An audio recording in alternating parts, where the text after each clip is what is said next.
திமுக ஆட்சியில் தமிழகத்தில் சிறுபான்மையின மக்களுக்கு பாதுகாப்பு இல்லை என்று அதிமுக பொதுச் செயலாளர் எடப்பாடி பழனிசாமி குற்றம் சாட்டியுள்ளார். தேசிய ஜனநாயக கூட்டணி வேட்பாளர்களுக்கு ஆதரவாக தீவிர பிரச்சாரம் செய்து வரும் அவர் இன்று திருப்பத்தூர் மாவட்டம் ஜோலார்பேட்டையில் அதிமுக வேட்பாளர் வீரமணியை ஆதரித்து பிரச்சாரம் செய்தார்.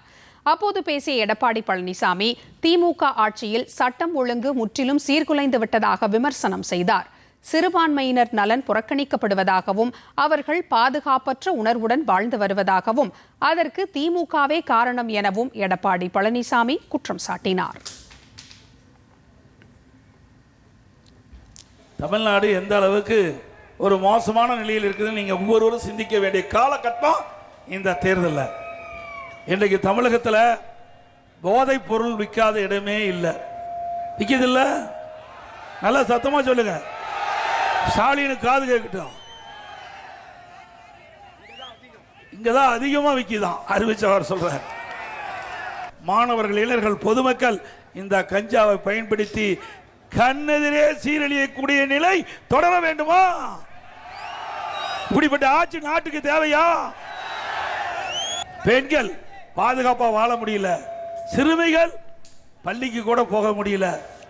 அவ்வளவு கொடுமையான ஆட்சியா இருக்குது. பெண்களுக்கு பாதுகாப்பு இல்ல, சிறுமிக்கு பாதுகாப்பு இல்ல, பாட்டி அம்மாவுக்கு கூட பாதுகாப்பு இல்ல. கேவலம். இந்த ஆட்சி வச்சுட்டு என்ன செய்ய முடியும்? இன்னைக்கு சிறுபான்மை மக்கள் சிந்திக்க வேண்டும்.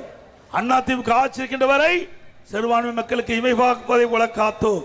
இன்னைக்கு திராவிட முன்னேற்ற கழகம் ஆட்சி வந்த பிறகு ஒட்டுமொத்த மக்களுக்கு பாதுகாப்பு இல்ல. சிந்திக்க வேண்டும். சிந்திக்க வேண்டிய நேரம். சிறுபான்மை மக்கள் சிந்திக்க வேண்டும்.